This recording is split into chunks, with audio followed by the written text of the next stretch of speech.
Alright, welcome back to the channel.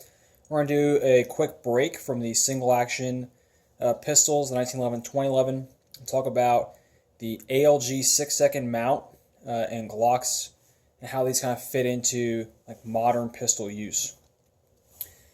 This mount, bottom line, very cool, neat piece of history, very well designed, but absolutely antiquated. There is nothing that this pistol does better than a pistol with a slide mounted optic. I'm going to talk about just why that is.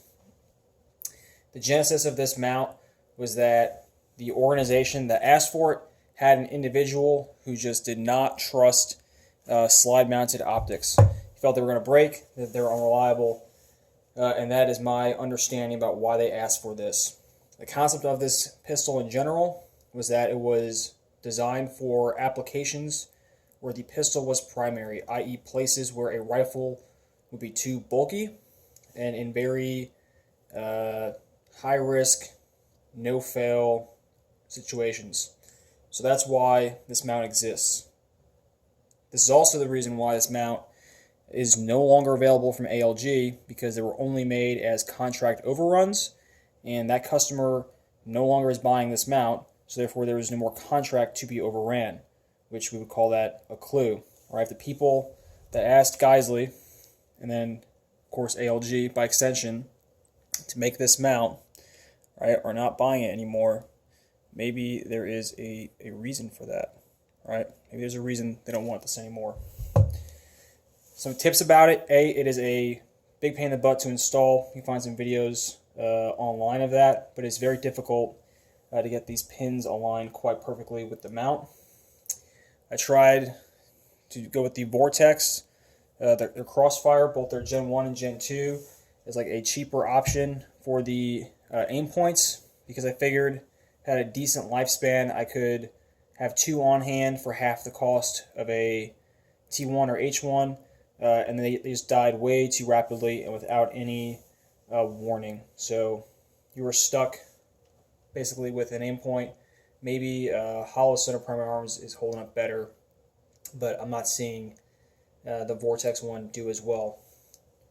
Reason being, there is still G-forces being applied to the optic, even though it is not mounted on the slide. Right, so every time it hits the rear, goes all the way forward, right, there is shock in that system. Right, there's shock going to this optic.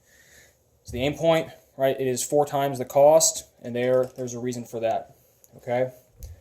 Another downside to this is that you essentially have to have a special holster made, right, for this kind of pistol. You see this one from OTG Hex, right? I had custom made. It is open in the front, right, so the optic is going to be exposed, and then I attached this piece of 550, or not 550, rather elastic, going to be my secondary retention, right? So if I'm running around and I know I'm not going to need to pull this pistol out, I have it in here, right? It won't fall out unintentionally. The classic, the classic holster is going to be the Bucket of Justice from ALG, right? And we can see, like, this is really big. All right, this is not normal. Okay, so you have to have a complete dedicated setup for this pistol, for this unique application. In the year 2020, right, what is this pistol doing that a Roland can't? I don't know. There's some, maybe a few upsides to having an enclosed emitter optic, but then I would just slap on an aim point acro, right? What's the difference here? Even with the standard magazine with an extension, I have 15 rounds in this gun. This is the Glock 17 magazine with the +2 extension. Basically the same length, and I'm getting an extra bullet by running a Glock 19 Roland setup. I got it. Some people want a little bit bigger gun, have a bigger grip. Right, a comped 17 or a comped Glock 22 is going to provide you with that nice big gun. And yes, this is going to be soft recycling. A little bit less reliable though than a comped 19. So for comping Glocks, probably want to stay at 19 or Glock 45 size slide with a 9mm. If you're going to go shoot the 40, yeah, you can go with a full size slide and not have any reliability issues. Again, I can take my Roland, put it in a concealment holster. That's why it was designed, was for concealment. I put it in a duty holster. I can even take this massive, right, comped 17, right, I can put it in a normal holster. So if I was in a situation where I had to use a pistol as primary for a high risk, no fail situation, I could go into that vehicle, right, with a pistol that I have only for that mission in a very unique setup, right, a holster with no retention. Or I could carry the same gun in the same duty holster that I'm using all the time. If I want to be even more consistent, I could carry my concealed carry gun, duty gun. I could do everything with this one gun. I don't think that these shoot significantly better. I can't really tell much difference. And you would think, right, that like this pistol, right, to do like the apples comparison, right, comped 17 in a 6-second mount with a light, right, the light's not on, it's on the other end, versus this pistol, comped 17 with an RMR and a light. You would think that this one would shoot better, right, because it's heavier, it's in the mount.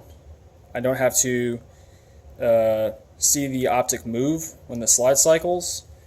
But I don't get that. I don't feel like this gun shoots any better than this gun. I think part of that is because there are unpredictable intangibles, and just putting more weight on the pistol does not necessarily make it shoot better. Something else to think about with these is that if they break, you probably are not going to be able to get a new one unless ALG is going to be like super generous and do a quick run for you. Bottom line, yes, like this pistol, the Super Space Gat, these are super cool. No, I'm not going to throw them in the trash. I'm still going to shoot them from time to time because they are very cool. They're a neat piece of like pistol craft history, but there is nothing this gun does that a good like duty style 17, 34, 45, or even a 19 can't do. So that's why you can't get one anymore. That's why ALG has stopped making them, and that's kind of why they have like their own unique cachet in the market. Any questions, comments, drop them below. I'll be happy to answer them and maybe do another segment about how these things shoot. Thanks.